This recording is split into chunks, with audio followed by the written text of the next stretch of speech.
Arya Hale arrived at Outpost Helion on a cold, silent morning when the sky looked like metal and the air tasted like dust.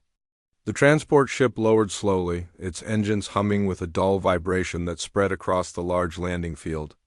Many soldiers from different species gathered near the cargo ramps, waiting for new arrivals, half out of curiosity and half out of boredom. They expected strong fighters, armored squads, or maybe a famous warrior from some distant human colony. Instead, they saw her. She stepped down the ramp alone, her boots hitting the ground one slow step at a time. Her body was covered in old battleplate that looked worn, scratched, and faded by too many battles. Across the chest of her armor ran a long, dark crack. It split the plate like a line drawn by fire. Some soldiers began whispering as soon as they noticed it. Others let out soft laughs. A few exchanged glances as if they couldn't believe what they were seeing. "Humans send scrap fighters now?" Someone muttered. "You can see the crack from here." "Did she fall on a rock?" Another replied. Arya said nothing. She didn't even look in their direction. She kept her eyes forward and walked with a slow, steady confidence that did not match the condition of her armor. Her hair was tied back tightly, her expression calm and unreadable. She held no weapon in her hands. She carried no badge that showed rank or unit. She looked like someone who had walked through too many battlefields and survived them, only because she refused to fall. Commander Threx, the officer on duty, raised his head when she approached the registration platform. Threx was tall, with long mandibles that clicked softly when he was annoyed. He expected new soldiers with polished armor and standard gear. Instead, he found himself staring at the cracked plate on Arya's chest. He frowned and looked more closely. "Human," he said, his voice careful but firm. "Your armor is damaged. You should send it for replacement before deployment." Arya simply placed her hand on the cracked section. Her fingers brushed over the dark line with a sort of quiet care, as if she was touching something important. For a moment, her expression softened, but then she straightened again. "I will keep it," she said softly. Threx watched her for a moment longer. There was something strange in her eyes, something he couldn't identify. A story, maybe? Oh, wait. But she gave no explanation, so he let her pass. Behind her, whispers grew louder. "Why keep armor like that? Humans have strange habits. She looks like she crawled out of a scrapyard." But Arya never turned around. She walked past all of them like she couldn't hear a single word they said. Or maybe she heard everything and simply did not care. She took a bunk in the far corner of the barracks, away from everyone else. The metal bed creaked under her armor as she sat down. She removed the gauntlets and began cleaning them with a soft cloth she carried in a small pouch. Her movements were slow and careful, like someone performing an old ritual. No one approached her. No one dared ask why she wore broken armor. Most simply assumed she had nothing better. Some assumed she was weak. They all judged her without understanding anything about her. When night came, she lay on her bunk while other soldiers laughed, talked, and traded stories about past battles. Arya listened quietly, eyes open, staring at the ceiling as if she was remembering something far away. She touched the crack on her armor again, her fingertips tracing its shape, and the metal gave off a faint, strange pulse of light that no one noticed. The next morning, the entire battalion gathered in the briefing hall. The place was crowded with soldiers of many species, tall, scaled warriors, short insect-like scouts, humans from different colonies, and even a few silent watchers from the outer systems. A large holomap glowed at the front of the room, showing the rough terrain of Reloth Prime, the planet where they were being sent. Arya stood in the back corner, alone as usual. Her cracked armor reflected the blue light of the map. No one stood near her. People kept glancing at her, some with curiosity, others with mockery, a few with confusion. Then Captain Jorvik entered. He was a towering Dravari, his scales black and smooth like polished stone. He carried himself like a warrior who had won many battles and feared nothing. Soldiers straightened when he walked past. Even those from other species lowered their voices, but Arya did not move. She did not even look up. That small act caught Jorvik's eye. His gaze narrowed slightly. He noticed her armor. He noticed the crack. His eyes flickered with a strange look, something like recognition, But it vanished before anyone could understand it. He turned to the battalion and spoke with authority. We deploy in 2 hours. Mixed unit teams will secure the communication ridge and set a safe zone for supply drops. Follow commands. Stay alert. The planet is unstable. His second-in-command, a large Varnic soldier, leaned closer to whisper loudly, making sure everyone could hear. Look at the human with the cracked plate, he said. Should we give her a new chess piece? Or maybe a cooking pot? That might protect her better. Several soldiers laughed. Arya didn't react. She only checked the seals on her armor joints and tightened one strap. Her face remained calm, almost peaceful. Commander Threx, standing nearby, noticed something different this time. When Arya touched her armor, he saw a faint glow again, just for a second, so quick he wasn't sure it was real. He blinked, trying to focus, but her armor looked normal again. He whispered to himself, "That glow. I think I've seen something like that before." But he couldn't remember where. When the briefing ended, soldiers hurried out in groups, discussing strategy and joking about the mission. Arya waited until everyone left before she walked toward the door, taking slow, steady steps. As she left the hall, the Varnak soldier called after her, "Human, try not to break your armor more. We don't carry glue in the field." More laughs followed. Echoing across the corridor, Arya did not turn around. She walked outside into the cold morning air and headed toward the weapon lockers. She selected a simple rifle and checked its power cell. She did not choose the strongest weapon or the heaviest one. She picked the one she knew best. She moved like someone who had done this many times before. Other soldiers watched her from a distance, whispering again, "She doesn't talk much. Maybe she's scared. Maybe she's useless." But none of them noticed how easily she handled the rifle, how steady her hands were, or how her eyes scanned every detail of the equipment yard like she had memorized every angle. Later, she walked to the far edge of the outpost where the walls overlooked the valley beyond. The wind blew across the open view, carrying dust and small bits of sand. She stood there silently for a long time, staring at the sky as if thinking about something she could not say aloud. She placed her hand over the cracked part of her armor once more. The metal warmed under her touch. The faint glow returned, brighter this time. But she quickly covered it with her cloak before anyone saw. She whispered a few quiet words, almost like a prayer. Then she walked back toward the barracks, ready for deployment. She did not know that very soon the same soldiers who laughed at her armor would look at her with fear, shock, and respect. She did not know that the truth about her battleplate would change how everyone saw her, but she carried her secret calmly. She carried her story quietly, as she carried her cracked armor like it was the most important thing in the universe. The entire battalion prepared for the mission with loud energy, rushing between weapon lockers, armor stations, and transport bays. But Arya Hale moved quietly through the noise, checking her gear with slow and steady hands. She did not hurry like the others. She did not joke or shout across the yard. She worked in silence as if she had practiced every movement for years. Her cracked armor caught the morning light, the dark line across her chest glowing faintly for a moment before fading again. No one noticed the glow. Or if they did, they ignored it. Soldiers around her formed small groups. They talked about Raloth Prime, about the strange machines buried under its surface, and about how dangerous the mission might be. Arya listened while she worked. She never added a word to any conversation. But she heard everything. One soldier said, "I heard old siege constructs wander the plains at night." Another replied, "I heard they wake from deep underground. Sensors don't see them until they are right under you." A third muttered, "Hope that human with the cracked plate doesn't slow us down." Arya finished loading her gear and closed her pack. Her face showed no anger, no worry, no sadness. She stood up, placed her rifle on her back magnet mount, and walked to the transport zone. Captain Jorvik was already there. He stood tall, his black scales reflecting the sharp sunlight.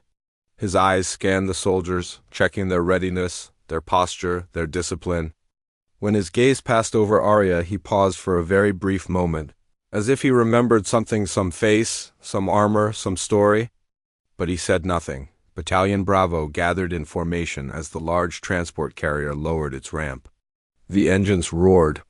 Dust blew across the landing field. The entire ground seemed to shake. JORVAK gave the order. Board. Everyone moved inside. Arya stayed near the back of the group, as always. She sat alone on an empty bench while others sat in groups of 2, 3, or 5. Conversations filled the air, stories of war, jokes, fears, guesses about what waited for them outside.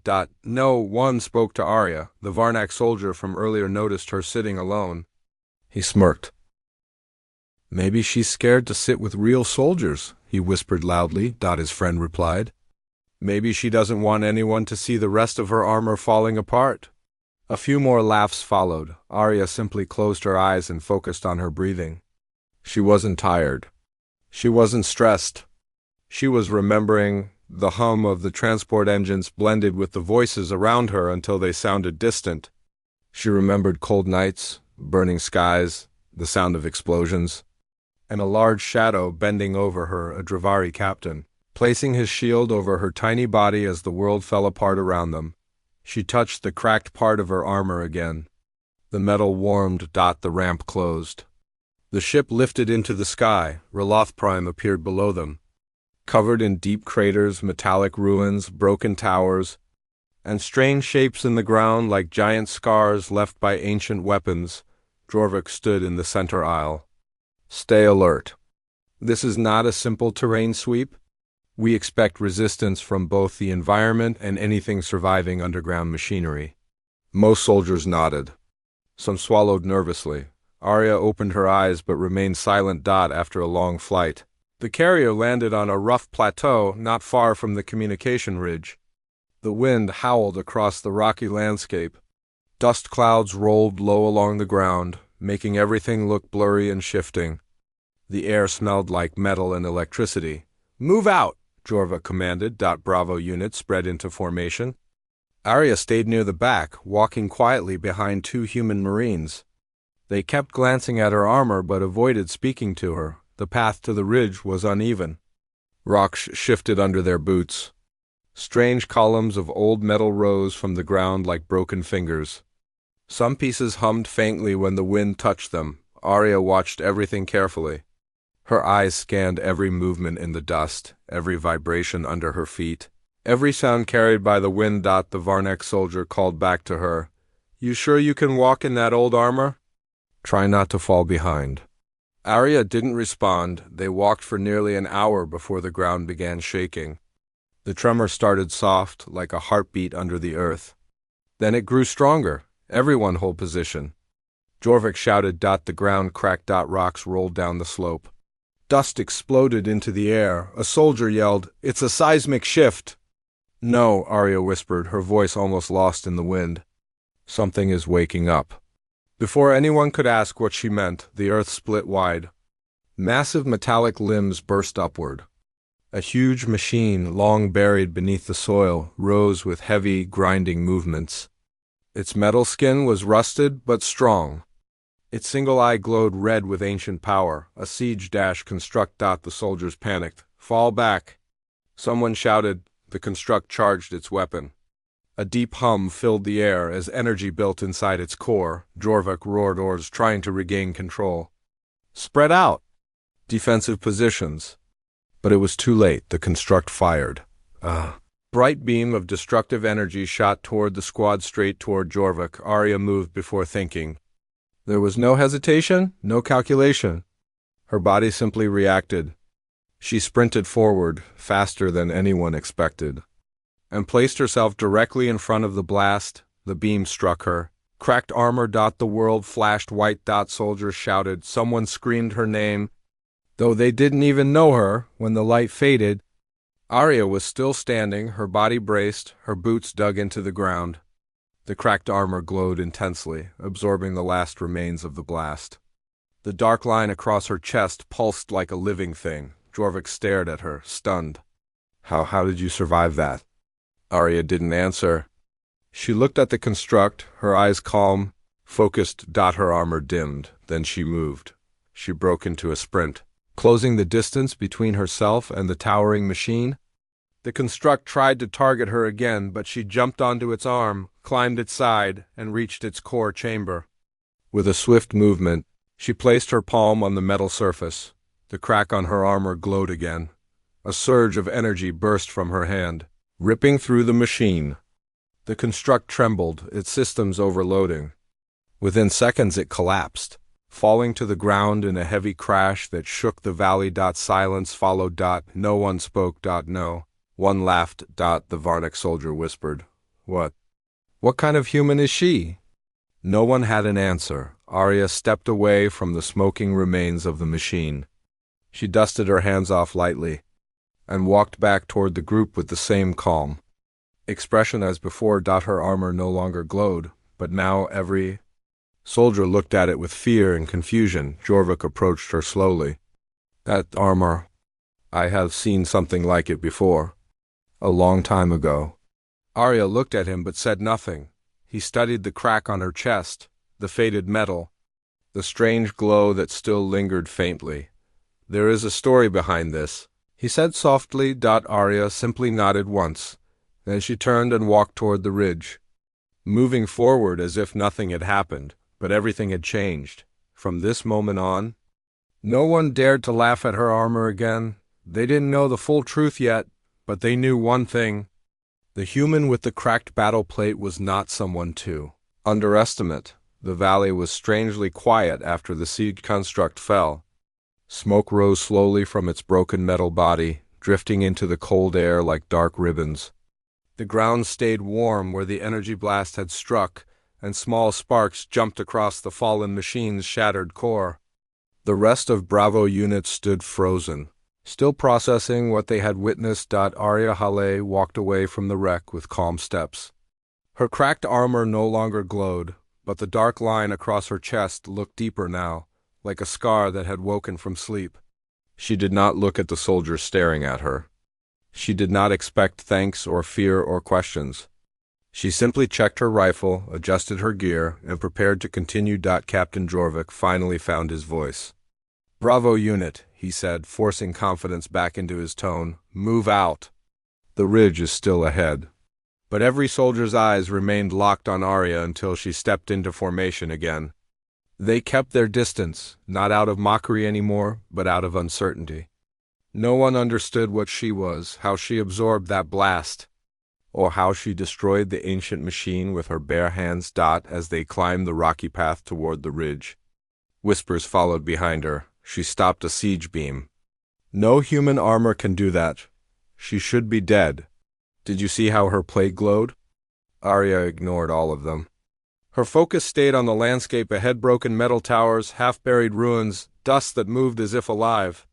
Roloth Prime was not a peaceful world. Every inch of it was filled with things waiting to wake up.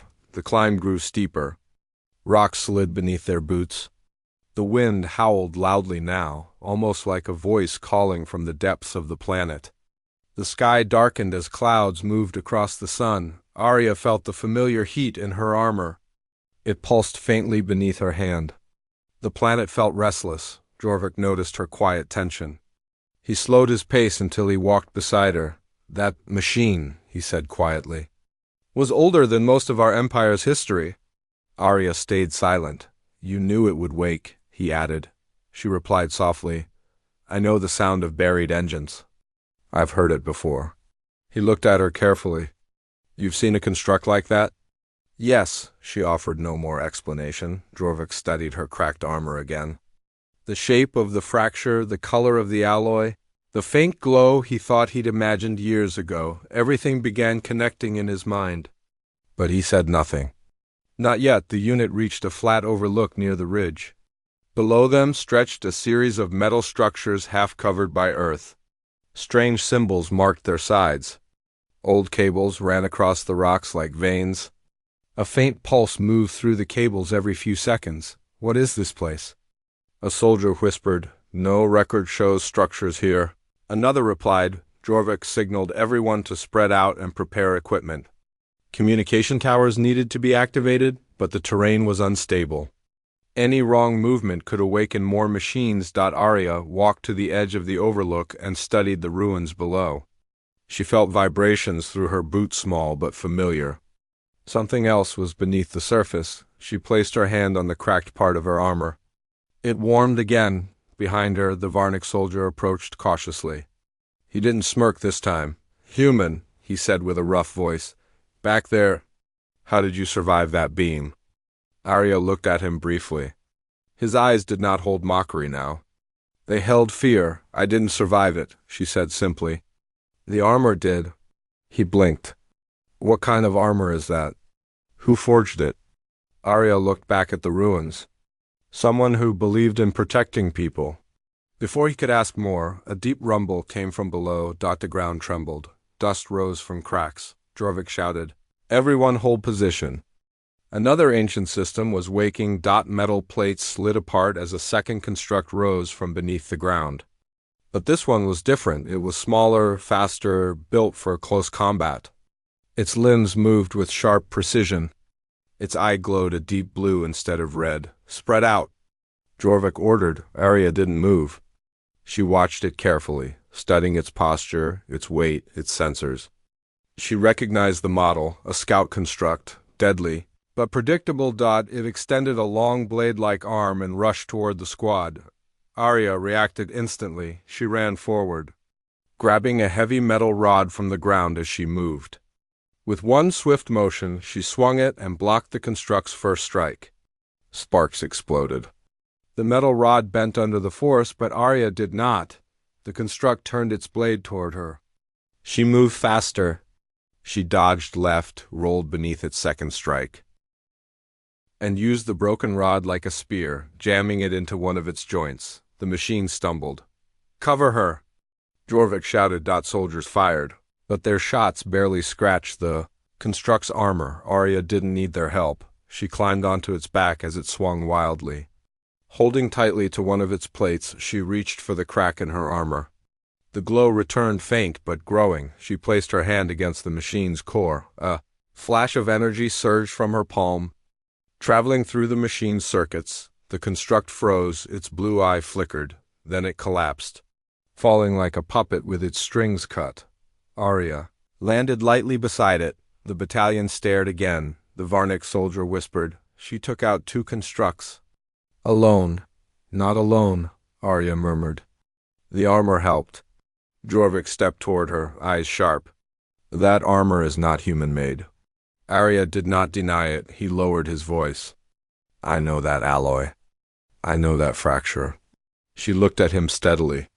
"Then you know who it belonged to." Jorvik didn't answer, but his expression tightened. A memory flashed in his mind of a Dravari captain standing over a human child, holding a shield shattered by enemy fire. Before he could speak, the ground trembled again, not from machines this time, from something deeper. A huge metal door hidden beneath the ruins began sliding open. Blue light leaked from inside, glowing across the rocks. Jorva called out, "Everyone back! Form a perimeter." Arya didn't move. She stared at the door with a strange, quiet recognition. The pulse in her armor grew stronger, the sound coming from underground, the deep hum. The slow thrum felt familiar. Too familiar. The door fully opened. Inside the chamber, rows of old machines stood silent, waiting. Blue lights ran along the walls. Dust floated through the air like drifting ash. And at the center stood a huge metallic object covered in cables and glowing lines. Core-engine. The beating heart of the old war, Jorvik whispered. "This place, it's a fortress. A forgotten one." Arya stepped forward slowly. "Do not enter." Jorvik shouted. She paused but didn't turn around. "I know this place." "How?" he demanded. "We have no records. I was here," she said quietly. "Long ago." Every soldier stared. Jorvik's breath caught. "You survived an attack here?" Arya shook her head. "I survived because someone protected me." Her hand touched the crack in her armor. The faint glow brightened. Jorvik understood. The shield. The sacrifice. The Dravari captain. Before he could speak again, the core engine pulsed, sending a wave of blue light across the chamber. The machines stirred, their systems waking. Arya stepped into the doorway. "Get the unit to safety," she said. This place is unstable. More constructs will rise. Jorvik moved toward her. You cannot go alone. Arya looked back at him, calm and steady. I'm not alone. She placed her hand on her chest. The crack glowed. Brighta. Then she walked inside the ancient fortress as the machines began to awaken. The battalion watched her disappear into the blue light. None of them knew if she would return, but they knew one thing with certainty. She was not the helpless human they once mocked. She was something much more. And the truth was finally starting to reveal itself. The night inside the old ship passed slowly, but it was not a peaceful night. The strange lights outside kept moving like they were searching for something. The soft hum in the walls felt like a slow heartbeat of something living. Every shadow looked dangerous, and every step inside the broken halls felt like walking inside the memory of a war that never ended. Myra did not sleep. She sat near the entrance of the small chamber, her cracked battleplate resting beside her. Her eyes stayed on the corridor, watching every tiny movement, listening to every sound. The others tried to rest, but even they woke many times, their dreams full of strange whispers. Only Lyson stayed fully awake with her, but he was clearly tired. His eyes drooped more than once. You should rest, Myra said softly. Not until you do, he replied. She looked at him, surprised again by the loyalty in his voice. She had not expected it from him, not after the way he treated her on the ship, not after the jokes he made about her broken armor. But everything had changed since they entered this place. The captain breathed quietly in the corner, still unconscious. The thin glowing threads were still inside his skin, moving slowly like they were thinking. Myra kept checking his pulse, afraid it might stop at any moment. Then around what felt like dawn, a loud sound echoed through the ship, a deep metallic thud. It felt like something huge had landed. Everyone woke at once. That came from above us, Lyson whispered. Another thud followed, this time closer. The metal shook, dust falling from the ceiling. We need to move, Myra said. They gathered their things quickly. Myra lifted the captain onto her shoulder again. Her armor groaned, but she didn't care. She tightened the straps on the cracked plates and took a deep breath. They stepped into the corridor, and at once the lights along the walls flickered red. A low alarm echoed in the distance. It knows we're here? Yalan whispered, or something else knows. Myra said. They moved fast through the hall, following the silver line on the floor. The ship's layout twisted strangely, loops and corners that were not logical. The deeper they went, the more it felt like the place was shifting around them. Then they heard it, a long scraping sound, like claws dragging across metal. Lyson froze. That's not the drones. Myra shook her head. No, something else is here. A sharp click sounded behind them. They turned, weapons raised. A dark shape moved in the shadows, tall and thin, with multiple glowing eyes like tiny stars. It stepped into the light, and they all gasped. It looked like a machine, but its movements were too smooth, too alive. Its outer layer was made of the same material as the ship, and the glowing symbols on its body shifted like flowing water. It took one step forward. Myra raised her hand. Stop. The creature did stop. It tilted its head at her, studying her armor. The symbols on its chest changed color, glowing brighter. It recognizes your battleplate, Lyson whispered, or what my armor is made from. She replied softly, the creature's eyes focused on the cracked plate across her chest. It made a soft vibrating sound, then pointed one long metal finger toward the captain. It wants him, Yalan said. No, Myra said firmly. He stays with us. The creature's eyes changed color again, but this time the light dimmed slightly, as if it was thinking. Then it turned and walked deeper down the hall. Is it telling us to follow? Lyson asked. Maybe, Myra said. But we don't have a choice. The creature moved smoothly, leading them through long, twisting corridors until they reached a giant door. It opened with a deep hiss, and a wave of fresh cold air brushed past them. Inside was a wide circular chamber filled with floating shapes. They looked like metal feathers spinning slowly in the air. The center of the room had a tall pillar with thousands of glowing threads wrapped around it. The creature pointed at the pillar. Why? Myra whispered, then the captain groaned weakly in her arms. She lowered him carefully. The glowing lines inside his skin brightened. The creature stepped closer and made a soft sound like a chime. The metal feathers floated lower, reacting to the captain's presence. This is some kind of healing chamber, Lyson said. Or a memory chamber, Myra said. The ship's intelligence said it had one. They placed the captain near the pillar. The glowing thread slid down and wrapped around him gently. Myra tensed, ready to pull him away, but Lyson touched her arm. Wait, look. The captain's breathing steadied. The glowing marks on his skin began to fade. The others sighed with relief. Myra stepped back. But the creature blocked her path. It lifted one hand and touched the cracked plate on her armor. A sharp energy pulse flashed through her chest. But it didn't hurt? Instead, her armor's cracked surface lit up with symbols she had never seen. The metal around the cracks shifted, fitting together like puzzle pieces. It's fixing it, she breathed, the armor fully sealed.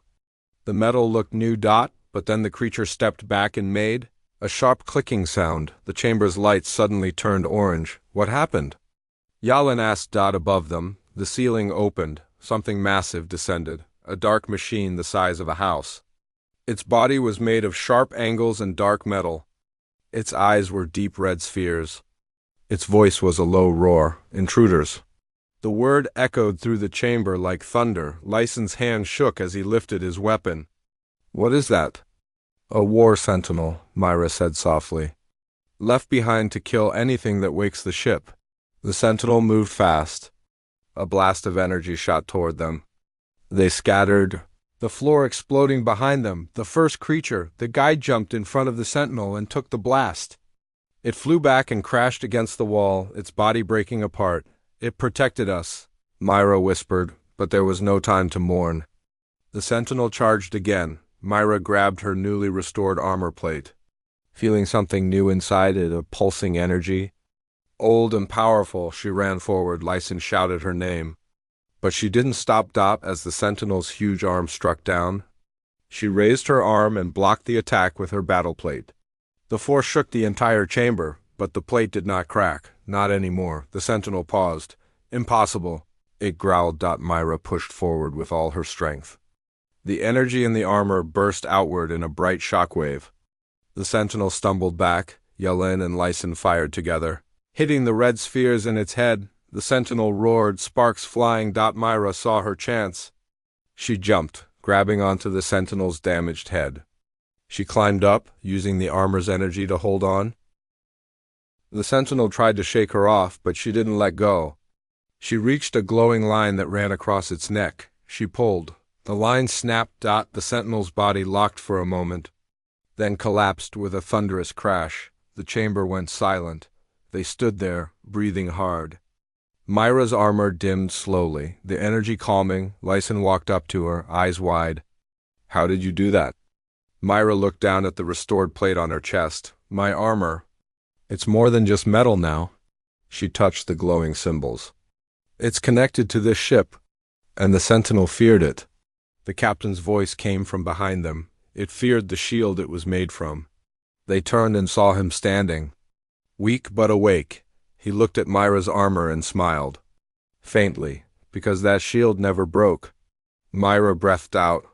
Slowly, but the safety didn't last long. The chamber lights turned red again. What now? Lyson whispered. The ship's deep voice echoed around them. Warning. Multiple hostiles entering lower decks. Prepare for conflict. Myra looked at the others. Part of the enemy force followed us here. The captain nodded. Then we will finish this. Myra tightened her fists, and this time, she said softly, they can't laugh at my cracked armor. The red warning light spread across the walls like fire, pulsing faster with every passing second. The air inside the ancient ship grew heavy, humming with a deep tension that made everyone tense. Myra stood at the center of the chamber, her newly restored battleplate glowing faintly. The captain leaned on the pillar for support, still weak but fully conscious now. Lyson, Yalin, and the others gathered around her, ready for whatever was coming. The ship's voice echoed again through the metal halls. Hostiles approaching. 73 life signs detected. Heavy weapons. Rapid speed? Yalin swallowed hard. 73? That's not a scouting group. That's a strike team. Lyson checked the charge on his rifle. They want to finish the job they started. They tracked us all the way down here. The captain tried to straighten, but his legs trembled. Mara stepped forward immediately. You should rest, she said. He shook his head. No, I fight with my crew.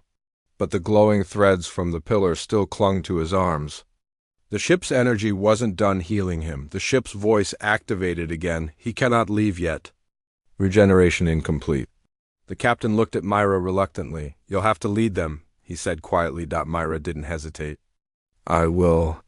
The others nodded. No one argued. Even Lyson didn't question her. The respect was clear in his eyes, something she never thought she would see. The old fear that lived inside her chest, the fear of being judged, mocked or dismissed, was gone. She felt only purpose. The ground shook under them. Loud footsteps echoed from the lower decks. Positions! Myra called. Her voice was steady, strong. They moved quickly through the chamber doors, spreading across the long corridor outside. The walls glowed faintly with ancient light, reacting to the ship's rising energy. Jal crouched behind a broken support beam. Lyson took position behind a raised platform. The others spread out, preparing to defend the only path that led to the chamber where the captain healed. Myra stood at the front. Her armor pulsed with power. Old power taken from the captain's shield. A symbol of protection and sacrifice. She felt it guiding her, warming her chest. Soon the sound of marching grew louder. Shadows appeared at the far end of the hallway. Then the enemy arrived, dozens of armored soldiers. Their armor dark and sharp, their helmets glowing with red visors. They moved in formation, weapons aimed forward. They didn't hesitate. As soon as they saw Myra and her team, they charged. Energy blasts exploded through the hall. Myra raised her arm, and the glowing plate on her chest absorbed the first barrage. The energy rippled across her armor like waves. Lyson opened fire. Yalin launched a shock grenade. The blast lit up the corridor, throwing several soldiers back, but more came. They were outnumbered. Myra stepped forward and let the energy in her armor rise. It responded immediately. Her body felt lighter, stronger. She ran. The first soldier tried to strike her, but she blocked with her forearm. The armor released a burst of energy that threw him into the wall. Another enemy swung a heavy blade. Myra caught it with her hand, crushing the metal. She used the broken edge to strike back, sending him crashing into two more. Jal. Myra, left side! She spun and raised her arm just in time. A heavy blast hit her plate, but this time she pushed forward. Reflecting the blast back at the shooter, the enemy soldier fell instantly. Lyson stared in disbelief. She's unstoppable. But Myra didn't hear him. She was moving too fast now. Every step she took sent a spark of energy across the floor. Every strike she delivered carried the force of the ancient technology. The enemy commander stepped forward, a tall figure with heavy armor and a massive shock cannon. Target the woman! He shouted. Hundreds of red lights locked onto Myra. Myra stood firm. Blasts rained toward her. She braced herself, but before they hit her, the ship reacted. A sudden pulse of blue light shot through the floor.